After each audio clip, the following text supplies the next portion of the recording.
Sir, Shall I start? yes sir, Sri Ganesh करिए.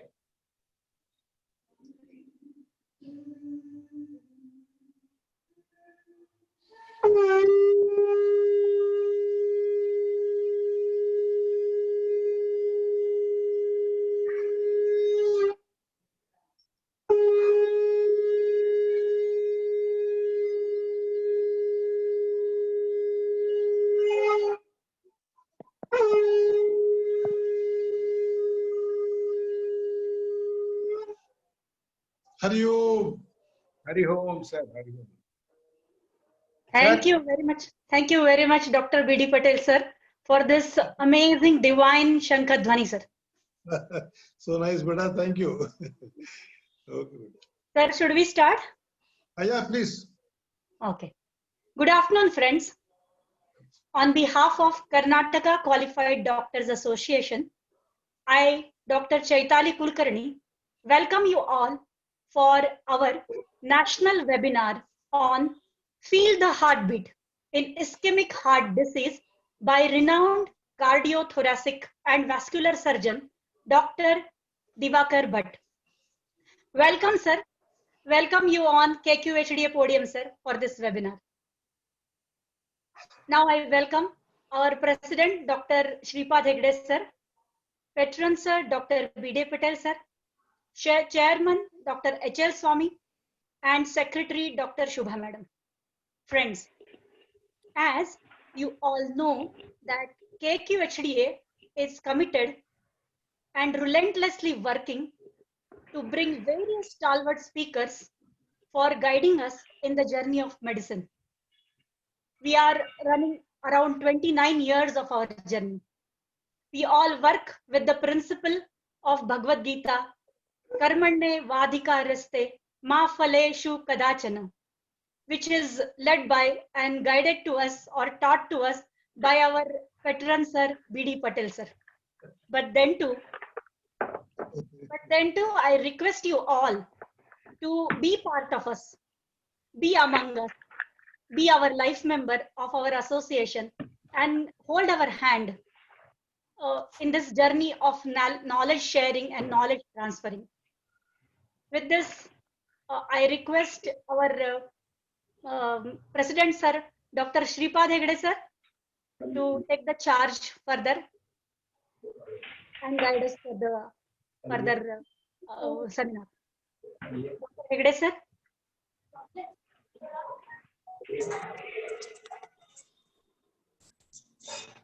Dr. Shripad Hegde Sir.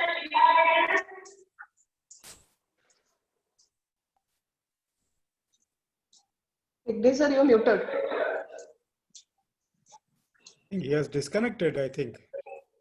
No, he's there, no? Is Hegde Is he there? Yes, 129 yes, at the Hegde rate? 129. Let me go. Yes, yes. Yeah. Sir is there, but I think. I request Sir, you are all muted. the participants to mute themselves.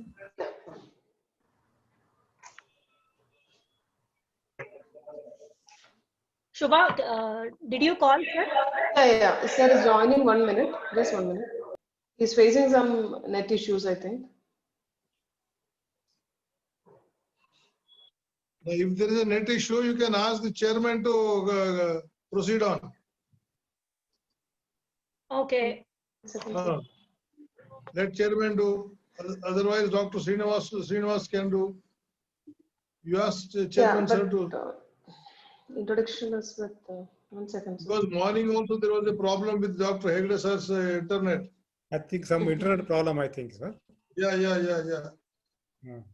Okay, in that case, then we'll wait for a few moments, and otherwise, our chairman, sir, Dr. H.L. Swami, sir, will introduce him. Yeah. No. Okay. Ask Dr. Swami sir, does he have the biodata? No, sir. No, You don't have? No, sir. It is only with Dr. Shripad Hegde, sir. I just collected, sir. Okay, is he coming in? I'll just call, sir. Sir, just a minute, sir. Hegde sir. Actually, he has muted. No, he has some issue with the Internet. Hmm. No, he is again admitted. Hegde Admitted. joined in.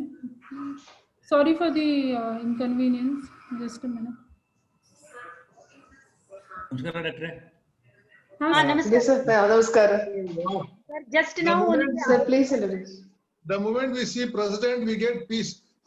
Deep breath. Yeah, sir. Sir, yesterday it was heavy raining, sir. Heavy raining. Yeah, Hegde sir, we can start with the introduction of the speaker. We are waiting, sir. Yes, sir. No. I will, Dr. Chaitali is here? Sir, Yeah. sir, she's finished, sir.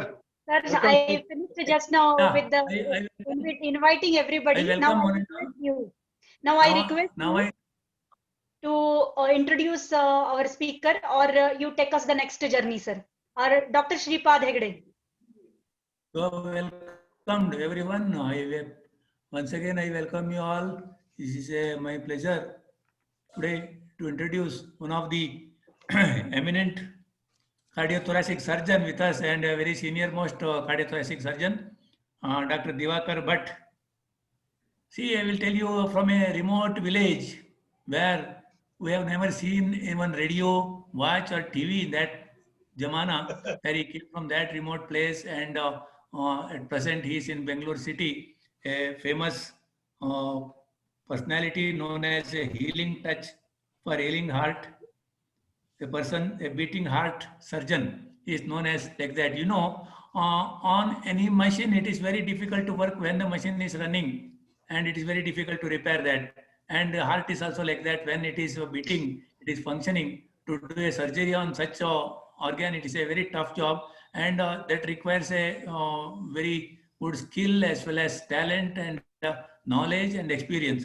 And in that way, today with us, a challenging personality, Dr. Divakar Bhatt, and he is also known as keyhole heart operation. He is very famous for that, and he is a very good in the pediatric heart surgery also. And I think with the less introduction, I have to finish what he has told me, but still, you know, certain things I have to mention. He is a very well known in the valve replacement as well as in pediatric operations, keyhole heart surgeries, and vascular operations and lung surgeries. Plus, is a cardiothoracic surgeon, has all done with the success rate.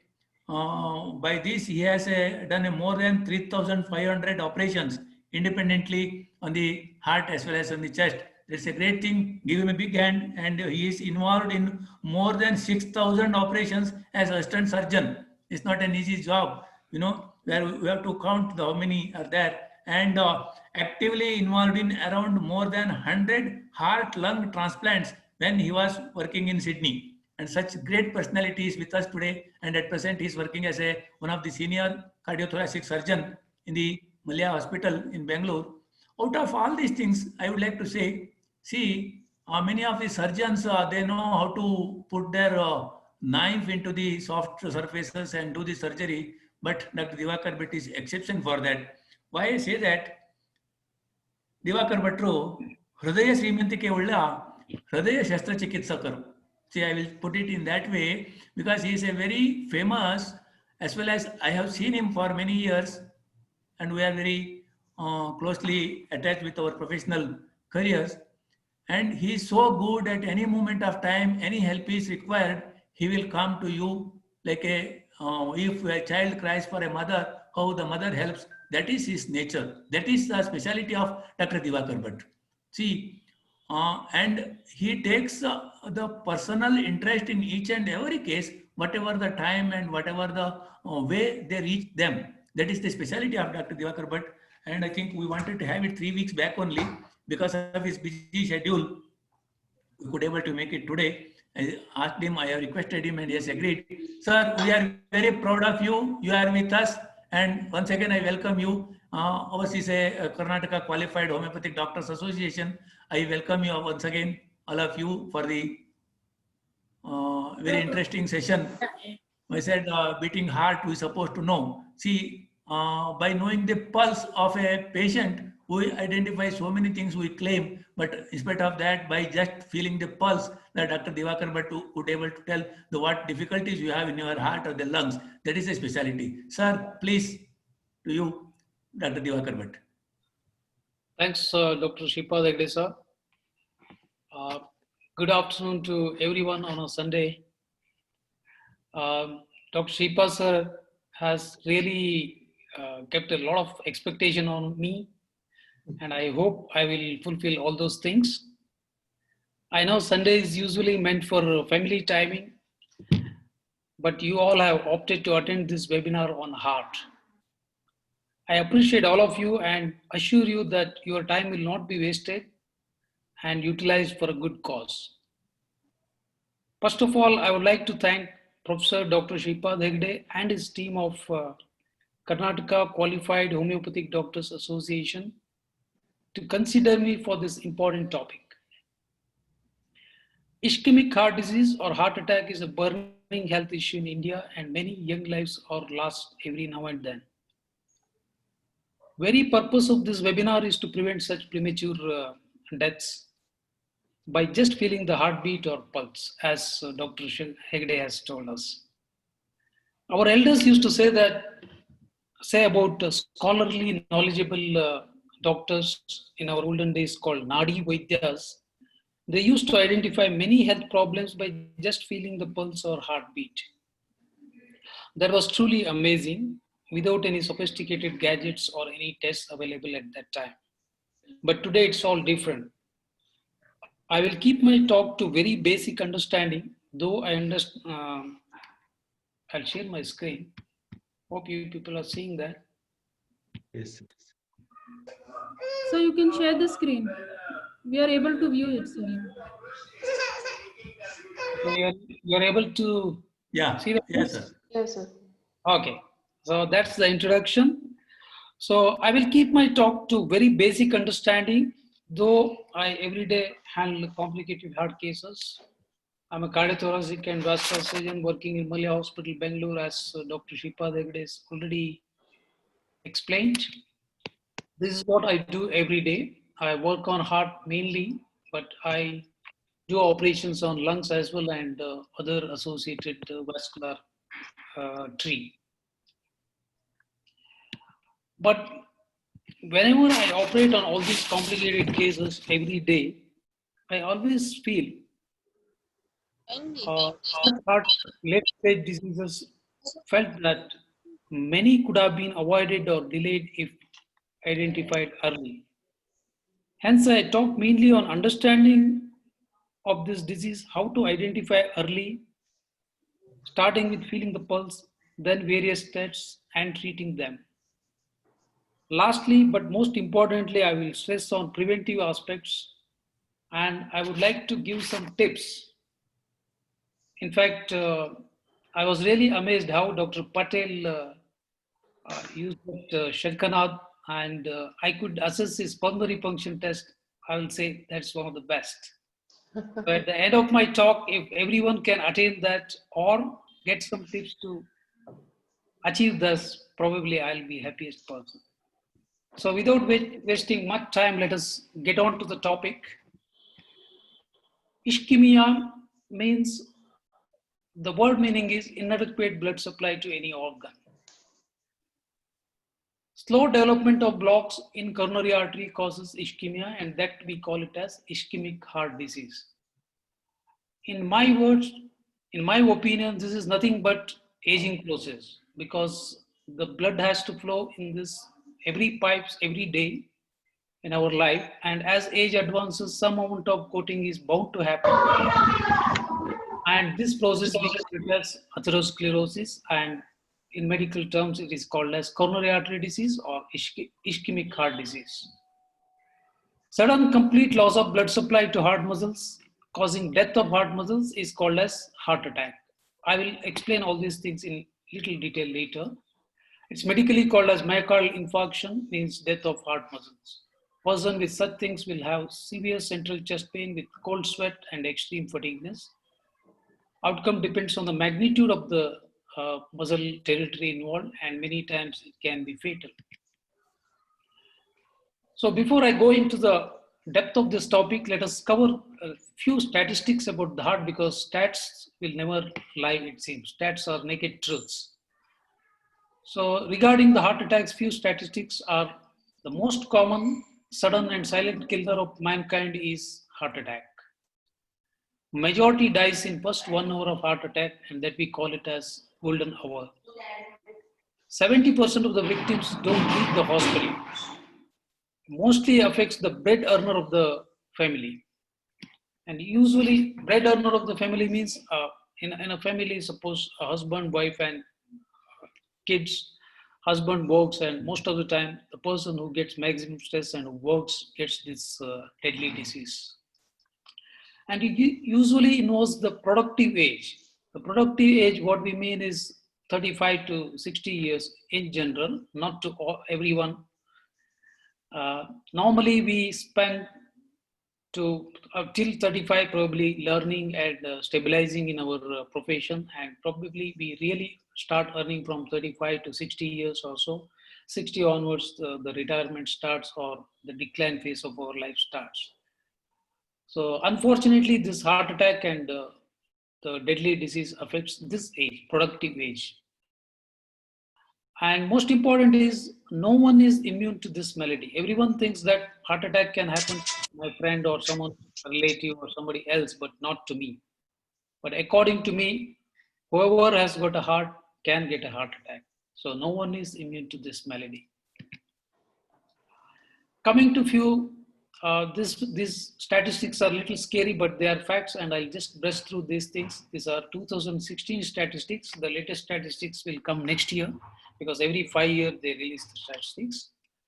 2 million heart attacks happens per year in India, and out of which 17.5 million die of heart problem each year. 1 person dies of heart attack every 33 seconds. That means by the time I finish my talk, 100 to 120 would have died in India. 25% of the deaths in age group between 25 to 29 years. What I'm trying to tell is younger age is affected more and more nowadays. 40 million heart patients in India, out of which 19 million in rural and 21 million in urban areas. 1,75,000 open heart surgeries in India per year, that is supposed to be highest in the world. Coming to continuation of this, 25% of the Indian population are diabetics. This is a very sad figure. Out of which 50% of the diabetics of more than 5 years duration will have some sort of heart disease. Premature coronary artery disease is very rampant in India. The typical example is average age with heart attack occurs is around 48 years in India. Now it is further reduced, probably 45 I will say, compared to 64 or 65 years in Western countries. There are various reasons why premature coronary artery disease happens in India. We call it as syndrome X, that is because of our lifestyle, diabetes, and stressful life. So with the statistics, I think I have scared you enough, and let us try to understand the coronary anatomy and how these tiny arteries are prone for blockage and how it can take our life. Coronary anatomy. Coronary means it looks like a corona because it surrounds the heart. Coronaries are tiny arteries to supply oxygenated blood to the myocardium. They are end arteries. End arteries means they don't communicate each other. Once it leaves the aorta and supplies one territory and it ends there. The maximum blood flows through these tiny arteries in one's lifetime. What I mean is, if you take all organs like stomach, kidneys, brain, or heart, the maximum blood flows through these tiny vessels in one's lifetime, because heart is the one organ which works always, every minute, every second, every day, and day and night. It will never take rest. We might take rest, but heart will never take rest. So heart muscle has to get blood supply every second, and blood has to flow through these coronary arteries. And these tiny arteries are unfortunately flowed for more coating because of the more work it is done.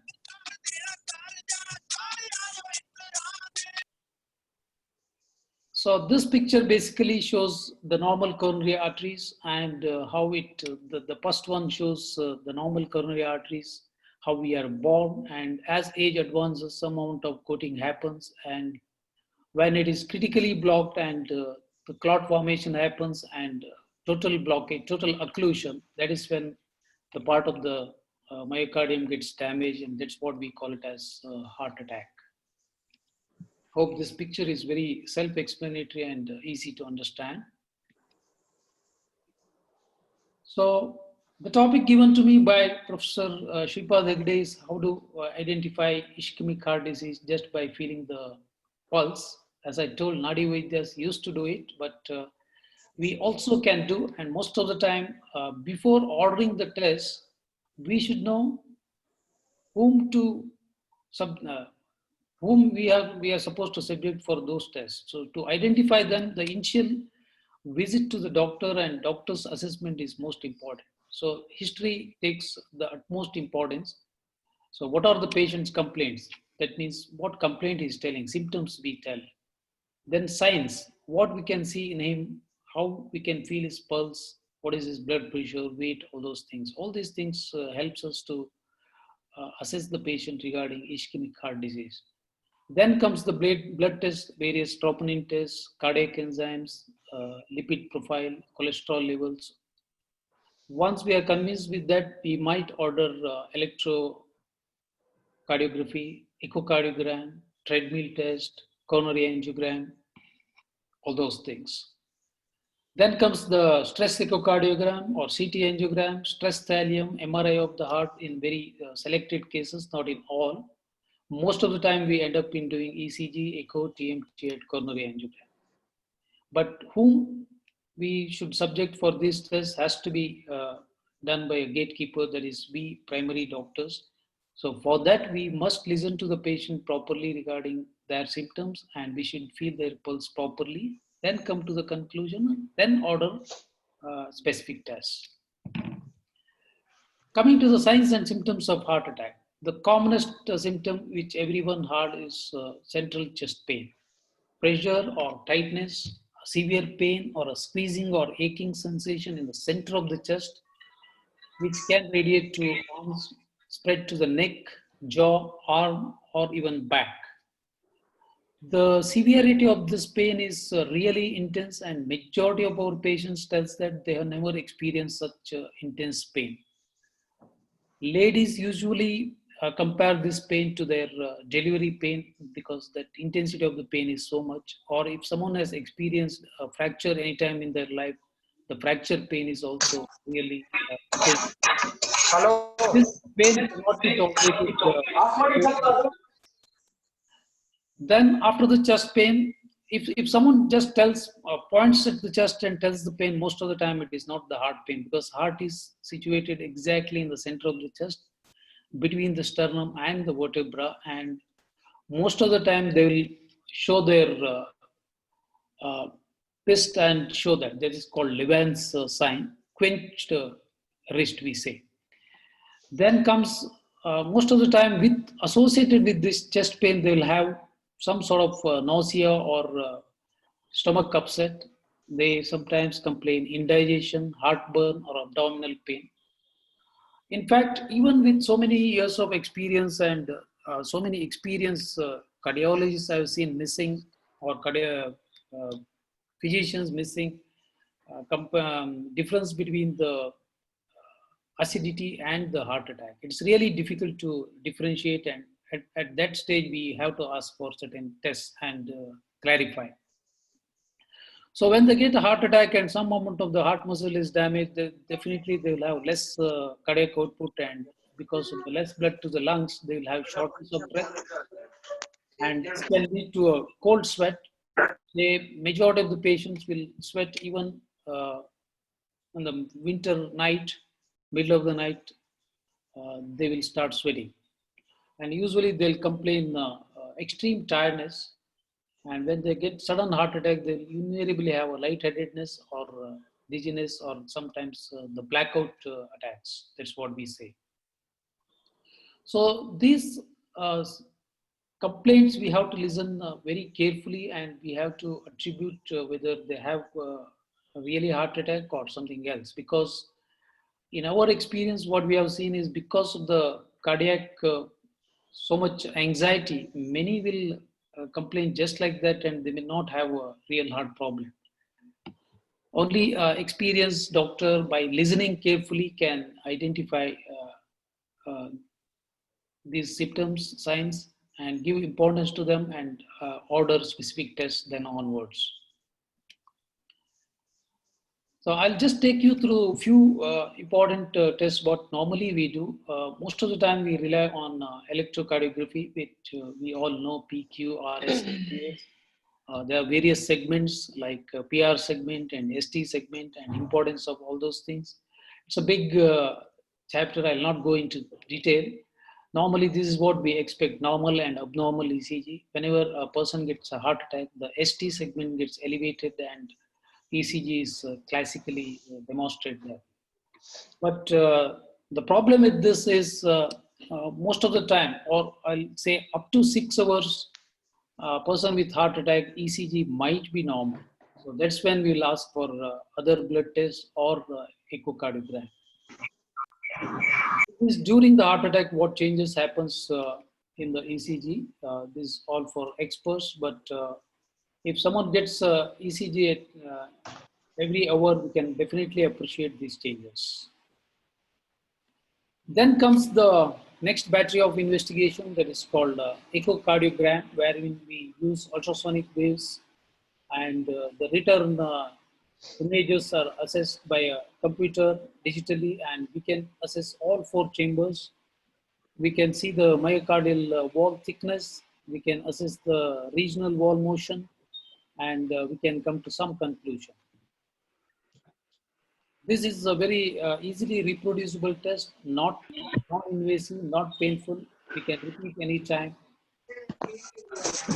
Then the most useful test is probably the treadmill test. In this, what we do is we record the electrocardiogram when the person is doing exertion. So as we all know, heart is a pump which pumps continuously, and when we do more work, it has to pump more vigorously. So this is what we assess in the treadmill. We will ask the person to do brisk walking or running on this machine, and we assess the electrocardiogram changes, ECG changes, and give some meaning to that. This is very accurate, and most of the time early ischemia can be detected when we subject them for stress. Suppose the treadmill test is positive, that means it shows positive for inducible ischemia on exertion. Then we subject them for cardiogram, coronary angiogram, wherein we insert a pipe through the groin, go to the heart, inject a dye, and take a picture of those tiny coronary arteries. And then the picture will be self-explanatory. Anybody can identify the block. This coronary angiogram is basically done with 3 purposes in mind. One is to identify the block. Second is, if there are blocks, how many blocks and where are those blocks, how serious is the block, and then what to do for those blocks. Because once the blocks are seen, we know there can be a catastrophe. So how to prevent them? By doing by giving only medicines, or doing an angioplasty, or doing a bypass operations. So this is with a brief introduction about coronary artery disease, ischemic heart disease, and other stuffs. Normally, when I give a talk like this, a few commonly encountered questions are this, and this is what I'm going to address in my next half of my talk.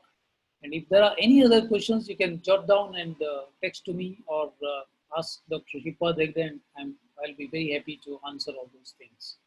Commonly asked questions are, what is heart attack, how and why it happens, what are the consequences of heart attack, a difference between heart attack, heart failure, and blocks. Then what is silent heart attack? Can we predict the heart attack? What are the first aid for heart attack? How to prevent these things? What is the life after heart attack? And what are the risk factors to get heart attack? These are commonly asked questions encountered by me, and I have answered. So I'll cover these things very fast. Heart attack is nothing but a sudden loss of blood supply to part of heart muscles. When this happens suddenly, normally the blockage happens slowly, and up to 90% person may be totally asymptomatic. But on a given day, as a clot formation or the vasoconstriction, we call it as spasm, can lead to a sudden loss of blood supply. At that particular minute, we call it as heart attack. When a coronary artery gets blocked by or choked by cholesterol plaque rupture, sudden stoppage blood supply leads to muscle death. Blockage in those blood pipes is because of the fat deposition on the inside called as atherosclerosis. We call it as, that is coating by sticking materials. I think this picture is very self-explanatory. The first picture is the early development of atherosclerosis. The fat deposition on the coronary intima takes place, plaque builds up, and at this stage, patient will be totally asymptomatic. He can do even all exertional activities, running, swimming, everything. Then comes the stage of angina, because the blockage increases maybe 70%, 80%, 90%. That is when it is heart finds harder to pump the blood across these pipes or across this angina, across these blocks. So a person will feel chest pain only while doing exertion. When he's taking rest, he will be fine. But when he is running around or when he's climbing staircases, he will experience chest pain. But this will disappear promptly once he takes rest. This we call it as angina on exertion. So we have to catch the patient at this stage. If the person approaches the doctor and doctor identifies this complaint properly, identifies with certain further tests, we can prevent many deaths at this stage. The last stage is when the blockage is really severe and clot formation happens and total stoppage of blood supply to one territory of the heart. That is when we call it as heart attack. And then all the complications starts, patient will reach the hospital, and it all depends on the how early he reaches, how efficient is the doctor, and how lucky he is. The purpose of this talk is to avoid the last stage. The consequences of heart attack, or it can be fatal, as I told, most of the time in the first 1 hour. That's why we call it that as golden hour. And most of the lives are lost because of the arrhythmias. What happens is when one territory of the heart is not getting the blood supply, the metabolic changes, lactic acidosis happens, and that leads to various funny arrhythmias. The heart will start beating irregularly, and the cardiac output diminish drastically, and the blood supply to the brain gets lost. And most of the time, in the first 1 hour, we will lose them. And 3 minutes is crucial for this. Reaching a nearby hospital and appropriate medical help can prevent further damage and save a life. Minor silent heart attacks may go unnoticed if a person is very tolerant. Then the multiple heart attacks will lead to very poor heart function and can lead to a heart failure. This is a very slow process. Another question asked is, what is silent heart attack? That means person is not aware of what is happening. When a small area of the heart blood supply is cut off, symptoms may get unnoticed, or effective collateral circulation may mask the symptoms. It's very common in diabetics because they suffer painless attacks. Their nerves would have been destroyed by high sugars in their body. In some with high pain tolerance or ignorance also, the heart attack can be silent. They would have ignored their symptoms. Then what is the difference between heart attack and failure? This is a very commonly asked question. Heart attack is a sudden event wherein blood supply is completely stopped and can be fatal if not attended. And this cannot be missed. Whereas heart failure is a weakness of the cardiac muscles resulting in inability to pump adequate blood to various parts of the body for blood requirements. This could be because of various reasons like viral myocarditis, even COVID causes myocarditis and heart failure, cardiomyopathies, cancer drugs, smoking, alcohol, and heart attack is also one of the reasons for causing the heart failure. What are the first aid for heart attack? In reality, there is no first aid for heart attack like other trauma or anything, but the first is to call for help. Call the ambulance and try to reach the hospital as early as possible. Any medical help. Ask the person to do deep conscious breathing so that when the surrounding lungs are squeezing the heart function will continue to work. Give aspirin and nitroglycerin tablet if available. If the person is unconscious and not breathing at all, start cardiopulmonary resuscitation if one knows how to do it. I've seen 1 or 2 cases where CPR is done successfully and patient reached the hospital and we could save the patient. It's not just theoretical, it is practical, but one should know how to do it. What is life after a heart attack? Many people say, I had a heart attack, my life is over, I can't do anything. It's not so.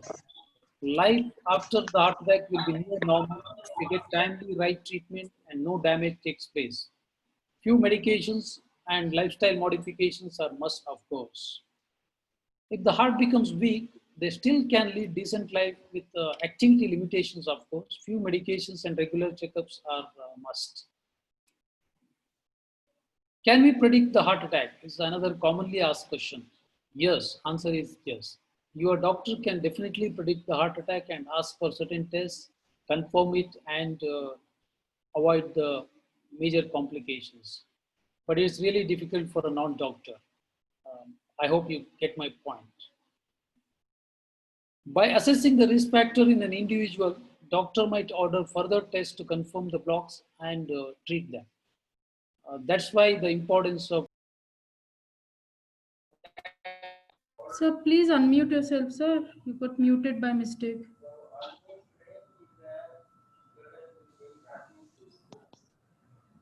Sir, this is muted. Unmute yourself, sir.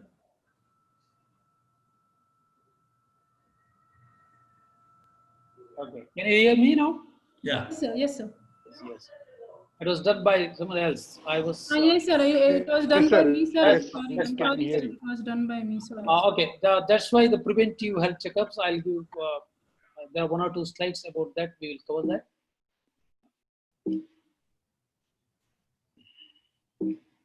What's happening?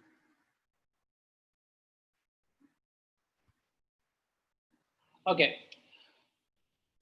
So now the next commonest question is, after knowing all these statistics and scared about the heart and complications, everyone would like to know how to prevent heart problems.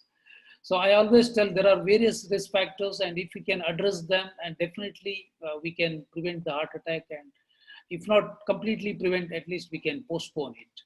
The commonest is modifiable factors, the tobacco use, diabetes, hypertension, high cholesterol, sedentary habits, obesity. I'll go through this quickly. But there are few non-modifiable factors wherein you can't do anything, whereas earlier factors, we can definitely address them. But these non-modifiable factors like aging process in nobody's hand, we have to face it. Family history of premature atherosclerosis, we have to take this as ancestral property, whether you want it or not. If there is a family history, you have to face it.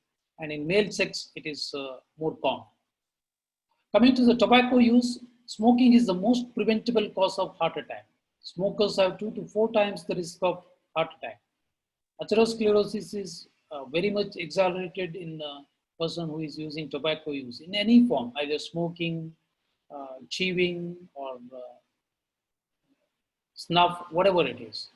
In them, the good cholesterol is lower and bad cholesterol is higher. Even passive smoking also increases the risk. Normally, I tell if the husband is smoking and wife stays with him, even wife carries the equal amount of risk.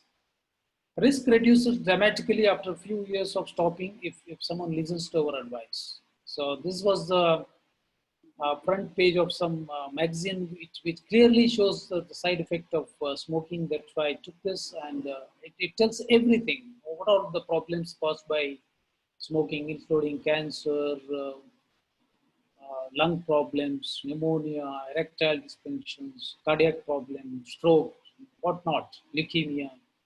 So if you don't address that, the death will be sitting on your head anytime. Few words about cholesterol. A soft fat-like substance found in all body cells. Mainly, food is the source. Little is produced in the body. Very interesting thing is no cholesterol in vegetable products. All the cholesterol comes from non-veg products. and milk and its milk products. So we consider milk as from the animal origin. It is the problem with this is it is insoluble in blood. It is carried by lipoproteins. So once it enters in our body and enters the blood, it has to get deposited somewhere. So unfortunately, if it gets deposited in important arteries like coronary arteries, then we had the problem. Then the most common problem with diabetes is the heart problem, and then comes the stroke. The most common complication of diabetes is cardiovascular disease. That's what we say. Blood vessels of the heart, brain, kidney, eyes, and limbs are commonly involved. Diabetics of more than 5 years duration need close watch on their cardiovascular health because invariably they develop some vascular problem. High incidence is due to high cholesterol, blood pressure, obesity, and enhanced atherogenesis. Painless heart attacks are very common in them. May present as breathlessness, vague pain in abdomen, or easy fatigability, chest pain, or other things. Abrupt change in control of diabetes may be an indicator. This is what I tell all family physicians and general practitioners.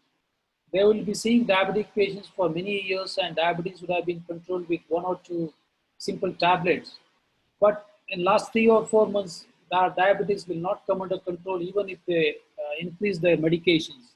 And that's a warning sign. Probably they have developed either heart problem or brain problem. So one has to investigate them thoroughly. Hypertension is another entity which causes modifiable risk factor. Cause is most of the time we don't know. Lifestyle factors are the reason. High salt intake, calorie consumption, physical inactivity, alcohol intake. Complications, it can lead to all this. Coming to this, physical inactivity. The reduced physical fitness is associated with increased risk of atherosclerosis. Regular exercise reduces the blood pressure, corrects the dyslipidemia, reduces the blood sugars. Most beautiful thing about this exercise is it is totally inexpensive and there is no risk involved in that. Maybe anybody can start this, and advantages are enormous.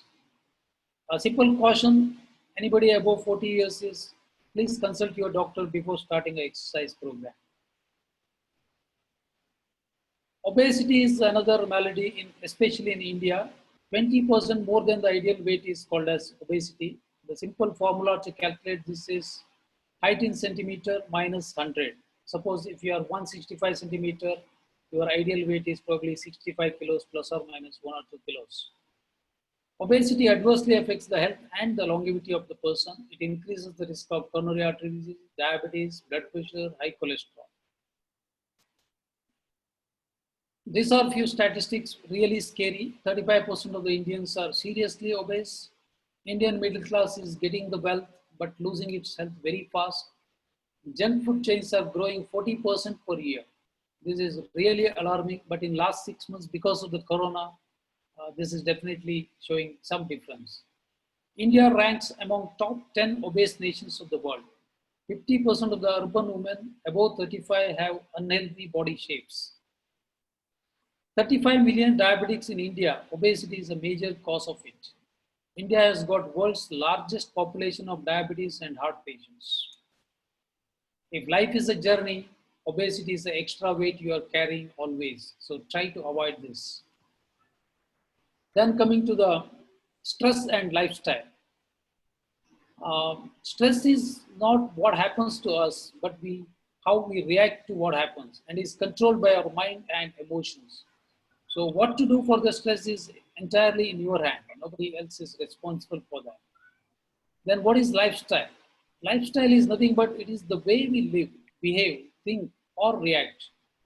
Today's lifestyle is full of high stress level, sedentary job, lack of exercise, long working hours, high fat intake, smoking, alcohol, less sleep, and overweight.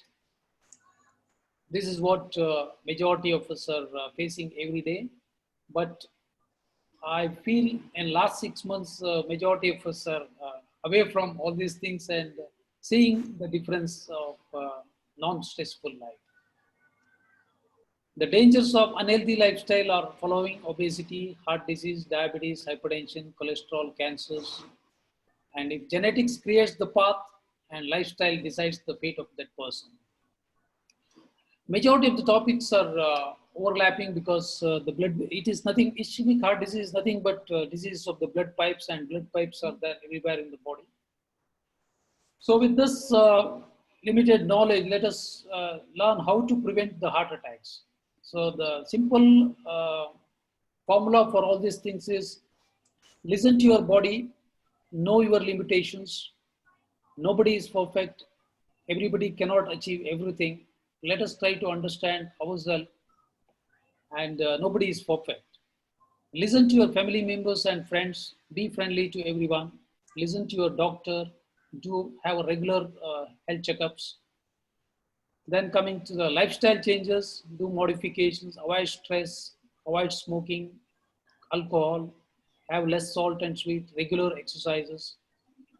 Engage in leisurely activities which relaxes your mind. Do some activities every now and then which really soothes your mind.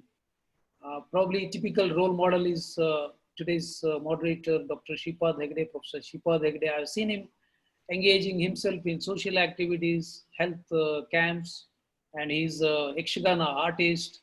And I saw Dr. Patil doing Shankanad. So these are the things which really keeps your mind soothing, and the best success will definitely come to them. In this slide, this is a slide I normally love to discuss in detail when I talk about prevention is better than cure. So when we compare a human body and vehicle, what we do every day. So if you take a lifespan of these two, human body lifespan on an average, I'll say 7 to 90 years. I know some people cross 100 years also. Whereas the vehicle lifespan is maximum 20 years. If you take the usage, we use our body every minute, every day, whereas vehicle is used only for traveling. Coming to the spare parts, human body spare parts are not available. God has not given. Though nowadays we do kidney transplant, heart transplant, and lung transplant, but they are really difficult and only few lucky people get that. Whereas for vehicle, you get all spare parts very easily. Coming to the repair, human body repair is really difficult, and most of the time we cannot completely correct it. We have to live with some deficiencies. Whereas vehicle, you can completely repair. So coming to the service and checkups, we never do a checkup of our human body. Probably up to 40 or 50 years, nobody goes to the doctor unless they have a problem. Whereas if you take a small two-wheeler or a four-wheeler, every 3 months or 6 months, you definitely do a regular checkup, and you don't mind spending a few thousand rupees there just for checkups. Why can't we do the same thing for our own body, which serves us every day, every second? So I would like to stress with this slide that prevention is definitely better than cure. And no picture could explain this better than this. Kindly concentrate on prevention, and so that you can try to avoid coming to me. With this few words,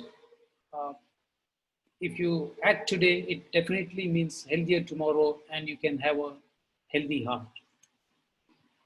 Dr. Shripad Hegde, I think I have done a justice to your topic, that feeling the pulse and identifying the problem and avoiding major problems.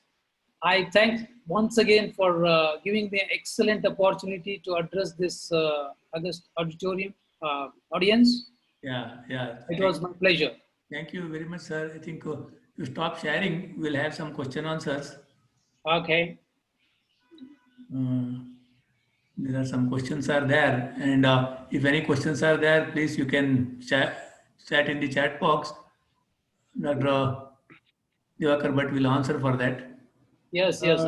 Be happy to answer your questions. Yeah, please stop sharing, sir. Then the screen can be seen. Yes. Dr. Hegde, sir. Doctor, can I ask one question? Yeah, please, sir. Can I ask one question? Yeah. Yes, My sir. question is to Dr. Divakar Bhattji. Yes, sir. Divakar Bhatt, sir, my point is, why cardiologists prefer angiogram compared to CT scan, cardiac CT? it depends on the patient condition. Most of the time, if someone has come with a heart attack or there is a positive treadmill test, we would like to know the exact coronary anatomy. And in that clinical scenario, coronary angiogram is the best, because CT angiogram will not give us all the clear picture. So any day, coronary angiogram is better. If As someone is TMT is doubtful and just want to know whether his heart is fine or not, we can just do a CT angiogram. Every test has got specific indications and contraindications. just as a preventive, or at least a person comes and we may not doubt a very severe attack, can't Yes. we have CT scan 126 slides? In CT scan, what happens is we are seeing the heart and the blood pipes from outside. Whereas in coronary angiogram, we are seeing the coronary anatomy, intraluminal Yeah. pathology. When someone has got a heart attack, there is a definite blockage inside that, and we need to see where exactly it has happened, and we should try to open that as early as possible. So in that clinical scenario, angiogram is a definite answer. CT angiogram is basically to rule out the heart problem rather than identifying and tackling it. My point was this. Yes, If it's an actual heart attack or after heart attack, you can go for angiogram. Yes, But sir. before that, everybody straight away you go for angiogram. That may not be very feasible to the patient. No. also. Normally they won't do angiogram in everyone unless if the TMT is positive, we do the angiogram. Yeah. That, Otherwise, yes, CT you- angiogram. That's what I told. CT angiogram is basically to rule out. yeah, Coronary exactly. angiogram is to prove it. Yeah, that was my question. Yes. Because many times we suggest we just get a CT scan. If you find something suspicious, then go for angiogram. That is also sensible thinking, but the problem is then you take two steps. If there is a high index of suspicion, better to go for coronary angiogram straight away. If there is less suspicion, then what you told is absolutely right. But many patients will tell, so should I waste another 10,000-15,000 and CT angiogram and go for a next step? So these are all practical issues. Okay, fine. Thank you, Dr. Divakarji. But it was a very valid question, because many patients do ask, and we'll have to spend some time in explaining them. Yes, sir. Thank you, Divakarji. Yes, sir. Sir, can I ask one question? Yes. No, sir. As our topic, yes, sir. Today's our topic is feel the pulse. Sir, any practicality, like with the auscultation or with the pulse, can we feel that something is wrong with the patient, with the heart? Anything which you would like to tell us or guide us when we are seeing or auscultating patient? Anything, sir, practical aspect of it? Definitely. I think in first 1 or 2 slides, I stressed on that, maybe because of internet issues, you didn't hear properly. Whenever we feel the pulse, the first thing we notice is the heart rate, then comes the rhythm, then comes the volume of the heart. With each value, we can identify so many things. Suppose if the heart rate is low, we call that as bradycardia, and there are so many conditions which causes that. It could be just a hypothyroidism, or it could be a complete heart block. If the heart rate is more, that means patient is having some sort of left ventricular failure, or hyperthyroidism, or severe anemia, hyperdynamic circulation. Then severe aortic stenosis, you can just identify by feeling the pulse. And if there are arrhythmias like atrial fibrillation, ventricular tachycardia, so yeah, definitely there are many conditions you can just by feeling the pulse you can identify. And auscultation is once again a big chapter. By hearing the various sounds, we can identify valvular cases basically. But in coronary artery disease or ischemic heart disease, auscultation won't help much. But if you hear S3 sound or S4 sound, you can probably assume patient is having ischemic heart disease and left ventricular failure. But having said that, the moment you see these things, we have to prove the things as early as possible. So for that, we most of the time do waste Right. time and go into either ECG or echocardiogram. Sir, Okay, sir. Thank you, sir. sir, Yes. I'm Dr. Swami. Sir, we in our medicine, we have one particular medicine called Digitalis, where the pulse of third, fifth, seventh is missing. Is Yes. any disease specific? We see the same pattern, sir. That is probably atrial fibrillation. This is a herbal product, Digitalis, which causes diuresis also, and which causes incomplete heart blocks.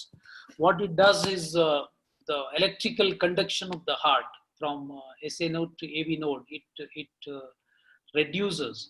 So whenever a person is having a atrial fibrillation with fast ventricular rate, we do give Digitalis, and it helps. No, sir. What I'm asking, any specific condition where we are seeing the missing beats?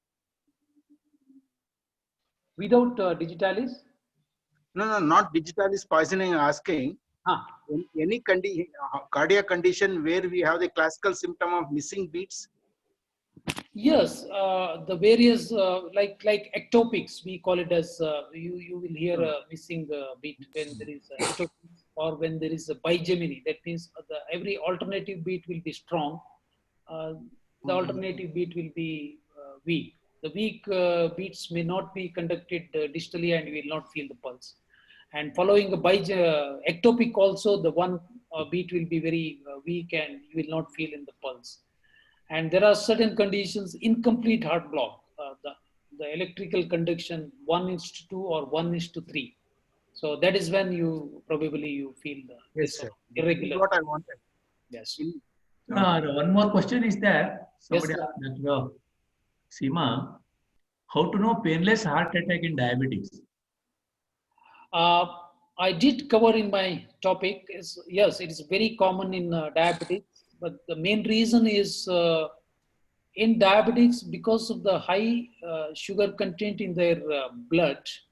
What it does is it causes diabetic neuropathy. It damages all nerve fibers which senses the pain. So because of the nerve damage, the person with diabetes may not get pain during a heart attack. Instead of that, they will complain vague breathing difficulty or abdominal discomfort or easy tiredness, fatigueness. Yeah. That's mainly because of the nerve damage. Sometimes we hear that there is a massive attack, and without any chance or without manifestations, patient collapsed and died. Yes. Yeah, in such a situation, That's why we always tell diabetic of 5 years duration, they must undergo every 6 months or 1 year regular checkup. That's why I showed the slide of comparing human body and the machine. Just a vehicle, machine. We give No. much importance to a non-living vehicle, which we use. No. The question is, sir, so Yes. though the patient is healthy, not diabetic, not hypertensive, and we see some of the deaths that were sudden. Whenever they get a sudden massive heart attack, this can happen. That means before they sense the severe pain or before they complain, they can die if the attack is massive. Suppose the left main is involved and it gets clogged completely. So the blood supply to at least 70% of the heart is stopped immediately. So before he experiences pain or before he complains to anyone nearby, they will be dead. My brother-in-law recently expired 3 months back with the same condition. No diabetes, no BP, nothing. Yes, He sir. had an attack, severe attack. We took him to the hospital, and I was myself monitoring, and he expired Yes, within sir. within 2 hours. No. That's why I showed the statistics, Yes. and sometimes Yeah. they look not reasonable, but Yeah. I'm sure everyone would have experienced this. No. What we are observing, sir, this last some 3-4 months during this COVID time, many attacks have happened, even where patients were earlier not known ischemic heart diseases. That is really not a good development. I don't know. You could able to put some. No, this is very true, and this is a very right observation. Even we sync with your opinion. This is because of two reasons. One is COVID patients get clot formation very fast, if someone is already a heart patient or a diabetic or hypertensive, they would have missed their regular checkup because of the COVID scareness or fearness. They would not have gone to the hospital and had their regular checkup. On top of that, hypercoagulability, because of if they get a COVID infection, it could be catastrophic. Even I have lost many lives before reaching me. Many patients. Dr. Bhatt Saab, Yes, sir. will you please throw some light on the retired sports person who has led an active life after Yes. 60 years? What precautions should be taken so that he should continue with the same health status? You seems to be a retired sports person. You Retired have sports person, but he's still keeping up good health with moderate exercises. now. Please continue all the activities. There is no guidelines that we should stop your activities or anything, because heart is a muscular organ. The more work you do, the better it is. It's a very simple advice. No, I like to know the status of the heart at that, the cardiac muscles and all that. They What will be very strong. Yeah. You can continue to do activities, but yeah, there are only in probably up to 20-30 years we tell there is one condition called hypertrophic muscle Yeah. that can be dangerous. To identify that, if a doctor auscultates your heart, they can identify the murmur, and if there is any sound disturbances, we can subject you for a echocardiogram and see how the cardiac muscles. Those are very rare conditions. In a person who does a lot of exercises, muscle can be very thick and it can cause, we call that as suicidal ventricle. Very rare. I think Yeah, if you are not having any problem, you can continue your all exertional activities. Yeah, I'm 66 plus. Yes, sir. I'm still continuing. I'm even play football and all that at this age. Please do that, sir. Age is just a number. Yeah. Just don't forget. Sir, what is the maximum heart rate that allowed during exercise, sir? I was Yeah, there is a I was a specialist in judo, Yeah. and my heartbeat used to go around 180 to 200. Maximum exertion. Yeah, up to maximum. 1 And my pulse, this resting pulse rate used to be around 50 to 55. Up to 180 is absolutely fine, sir.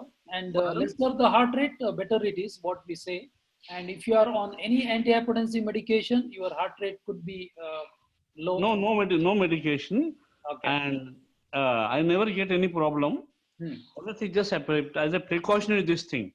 Now, during exertion, it's we call it as compensatory tachycardia. Heart has to beat more because the body demand is more. Heart has to beat more, and it's quite natural. No worry.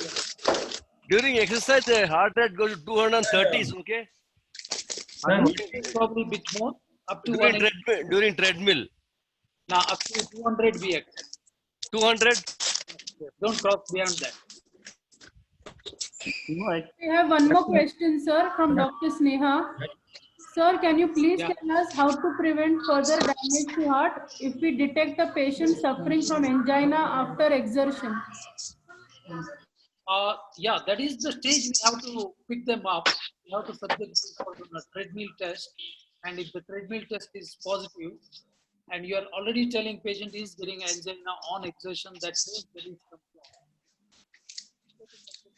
Sir, see the blocks and address number of blocks. sir, there are so many things what we are noticing. At the younger age, the age of 30, 35, of late many persons are getting the ischemic heart problems. We don't know. It is really a big health issue in the present scenario. Yeah, that is why I showed the statistics. 25% of the Indian population aged between 25 to 29 gets the heart attack first time. Really scary. That is because of this, all this sedentary lifestyle, food habits, smoking, alcohol, lack of sleep. It's mainly because of the lifestyle. Really? Thank you very much. Sir, I think you have given your valuable and precious time, and you are with us, and we are very happy to be a part of today's webinar. Now I request our patron, a very senior personality. He is 70 plus, very strong physically, and I think rightly you have observed that how he was with the control over his respiration as well as other things. Still, he does the Shirsasana, sir, for your information. He does all the yoga. Sir, Patel sir, I would like to say. Yes. Dr. Divakar Bhattji, let me thank you from core of my heart and on behalf of all our Karnataka Qualified Homeopathic Doctors Association. And I really appreciate your observation about Sripad Hegde ji. I saw him 30 years back, 34 years back, and still now he is the same. There is absolutely no change. Maybe that is the benefit of being your friend. Okay. Yes. Thanks a lot. That's number two. You have talked very in a simple, non-medical language, which has been absorbed by most of our people, and very fine and basic tips you have given. And this is what we wanted, because we can't be cardiac surgeons. Yes, Once sir. we should be able to identify that. Once we identify, we should hand it over to you. Unless it is where we can handle, they can't go for operation. If they are fit enough, they have to be given to your hands. Thank you very much for a wonderful and very pleasant talk on heart. Let us keep Dil Jawa to Sara Jahan Jawa. I don't know whether you understand or not. Absolutely, sir. Dil Jawa to Sara Jahan Jawa. Yes. Hum Jawa, Tum Jawa, Sara Jahan Jawa. Yes, sir. Yes. This is a Farsi word. If your heart is young, my heart is young, your heart is young, the Yes. whole world is young. Yes. Thank you, sir. Thank you very much. Thank you, Dhanyavad. Dr. Patel sir. Thank you very much. Now I request our past president, Dr. B.R. Srinivas, to give a vote of thanks. Dr. Yes, yeah, I am audible, no? Yeah. I heard it. Okay. Ladies and gentlemen, a very good evening to all. It gives me an immense pleasure to give vote of thanks for this today's webinar. First of all, I would like to thank for today's guest speaker, Dr. Divakar Bhatt, senior cardiothoracic and vascular surgeon in Malli Hospital, for enlightening us on the topic of heartbeat in ischemic heart diseases on behalf of Karnataka Qualified Homeopathic Doctors Association. So I would like to thank you, sir, and sharing your knowledge here. And I also thank our beloved founder and patron, Dr. B.D. Patel, sir, and President, Vice President, Chairman, and Secretary, Joint Secretary, and Treasurer, and all executive committee members of this prestigious organization for organizing very well and very good webinars since 6 months, once in every 15 days, and enlightening all the practitioners and students. And at last but not the least, I also thank for all the participants for attending for today's webinar. Thank you, one and all. Thank you, Dr. Srinivas. Thank you all who have participated. So many other doctors are also with us. I thank you sharing your precious time with us. We are very proud of all of you. Thank you.